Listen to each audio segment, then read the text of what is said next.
Yes, सर्वोच्च न्यायालय के केवल एक न्यायाधीश HR खन्ना ने असहमति जताई थी। उन्हें इसकी कीमत चुकानी पड़ी। जनवरी 1977 में न्यायमूर्ति खन्ना की वरिष्ठता के बावजूद न्यायमूर्ति MH बेग द्वारा मुख्य न्यायाधीश के रूप में उनकी जगह ली गई। प्रेस सेंसरशिप की तो कोई सीमा ही न थी। इंडियन एक्सप्रेस के रामनाथ गोयनका और स्टेट्समैन KCR ईरानी उन चंद लोगों में से थे जिन्होंने सेंसरशिप का विरोध करने के लिए अपने अखबारों में खाली संपादकीय छापे। आपातकाल के दौरान जबरन नसबंदी का आदेश संजय गांधी ने दिया था। इससे कांग्रेस को मुस्लिम वोटों का नुकसान हुआ, लेकिन एक दशक बाद 1985 में शाहबानो मामले के बाद पार्टी ने अपने खोए हुए मुस्लिम वोट फिर से हासिल कर लिए। विपक्ष के नए नेता के रूप में राहुल इस पद से मिलने वाली सुर्खियों को कैसे संभालेंगे? वे विभिन्न संवैधानिक अधिकारियों के चयन के लिए प्रधानमंत्री के साथ पैनल में बैठेंगे। उनके निर्णय जांच के दायरे में आएंगे। विदेश यात्राओं पर राहुल को मोदी की तीखी आलोचना को कम करना होगा, अन्यथा यह एक गंभीर राजनेता के रूप में उनकी प्रतिष्ठा को नुकसान पहुंचाएगा।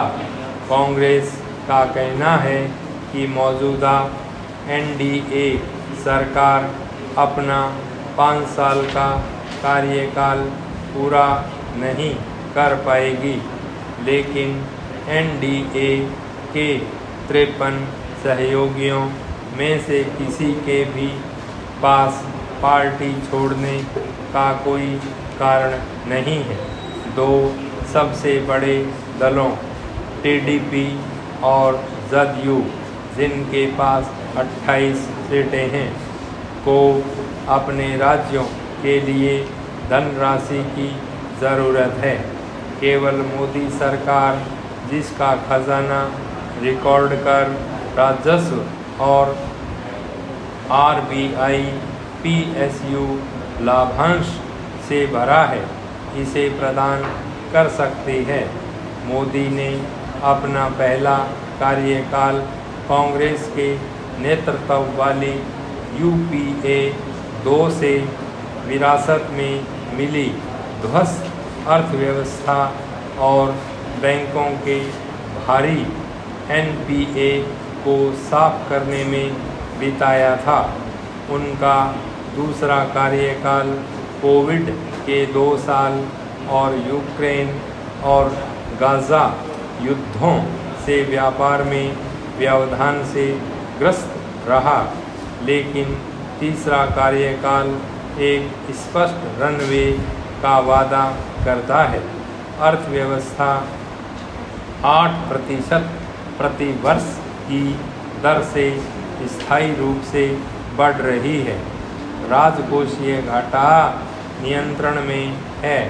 घरेलू और विदेशी दोनों निवेशकों के साथ शेयर बाजार में उछाल आ रहा है, जो अब दुनिया का 5वां सबसे बड़ा शेयर बाजार है और जिसका मूल्यांकन $5.2 ट्रिलियन से अधिक है। मोदी 3.0 में 164 साल पुरानी आपराधिक संहिताओं को भारतीय अमली जामा पहनाने का ऐतिहासिक काम हुआ है। नई भारतीय न्याय संहिता, भारतीय नागरिक सुरक्षा संहिता और भारतीय साक्ष्य संहिता को अस्तित्व में लाकर ब्रितानी औपनिवेशिक काल की निशानियां मिटाई गई हैं। ये नए कानून इस धारणा को गंभीरता से लेते हुए समयबद्ध न्याय सुनिश्चित करते हैं। राजनीति के अजातशत्रु पूर्व उपराष्ट्रपति भैरों सिंह शेखावत ने कानूनों के सरलीकरण की पैरवी करते हुए कहा था कि राजस्थान में भारी भरकम भूमि कानूनों को मैं एक गुटके में समेट दूंगा, लेकिन नौकरशाही के भंवर में फंसने से ये सपना साकार नहीं हो सका। लेकिन आपराधिक कानूनों में बदलाव से जनता के लिए सहज और त्वरित न्याय की राह सशक्त होगी और रूल ऑफ लॉ अधिक मजबूती से स्थापित होगा। इसी क्रम में प्रदेश में भी हमारी सरकार पुलिसिंग को अधिक सशक्त बनाने की दिशा में काम करेगी। इसके लिए कांस्टेबल से लेकर अफसर तक आधुनिक प्रशिक्षण और संसाधन मुहैया करवाए जाएंगे। पुराने कानूनों की जटिलता न्याय में विलंब का कारण बनती थी, लेकिन नए कानूनों के तहत 0 FIR से लेकर पुलिस अनुसंधान और न्यायालय की कार्यवाही तब सब कुछ ऑनलाइन होने से न्याय मिलने में तेज़ी आएगी। पहले न्यायालयों में मुकदमों की भरमार के साथ अपराधियों को मिलने वाली सज़ा का प्रतिशत कम रहता था। नए कानूनों में मुकदमों की पेंडेंसी को कम करने के लिए समरी ट्रायल पर फोकस किया गया है। उधर जेल में कैदियों की भीड़ घटाने के लिए पहली बार के अपराधी और विचाराधीन कैदियों की रिहाई के प्रावधानों में शिथिलता दी गई है। नए कानून EFIR, ई-सम्मन, ऑडियो विजुअल रिकॉर्ड और FSL जांच की अनिवार्यता जैसे बदलावों के साथ आधुनिक तकनीक से ताल मिलाते हैं। इसके अलावा ई-साक्ष्य को भी नए साक्ष्य अधिनियम में जगह दी है। वहीं न्याय प्रक्रिया से जुड़ी संस्थाओं में तालमेल के लिए CCTNS व ICJS सिस्टम पहले ही लागू किया जा चुका है।